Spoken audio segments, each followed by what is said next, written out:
En juillet 1976, la ville de Nice se réveille avec une nouvelle complètement incroyable. Pendant tout un week-end, un groupe de criminels ont réussi à vider les coffres d'une banque, située en plein centre-ville, sans tirer une seule balle. Ce braquage allait devenir l'un des plus célèbres de l'histoire française.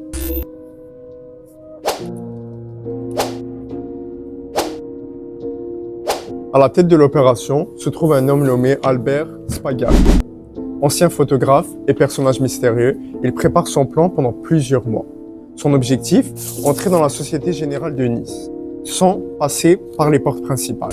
Pour réussir, lui et son équipe décident de creuser un tunnel directement sous la banque. Pendant plusieurs semaines, les voleurs travaillent dans les égouts de la ville de Nice. Chaque nuit, ils avançaient lentement sous les rues de Nice. Le groupe finit par atteindre la salle des coffres de la banque. Et le vendredi soir, juste avant le week-end, ils passent à l'action. Comme la banque reste fermée pendant plusieurs jours, personne ne remarque leur présence.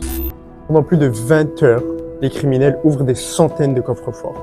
Bijoux, argent liquide, documents précieux, tout est emporté. Le montant exact du vol reste encore flou à l'heure d'aujourd'hui, mais certaines estimations parlent de plusieurs millions de dollars. Avant de quitter la banque, les voleurs laissent un message écrit sur un mur. Sans armes, ni haine, ni violence. Cette phrase deviendra immédiatement célèbre dans toute la France. Même si plusieurs membres du groupe sont arrêtés, Albert Spagari réussit à s'échapper de manière spectaculaire pendant un interrogatoire. Aujourd'hui encore, le casse de Nice reste l'un des plus gros braquages mythiques du XXe siècle.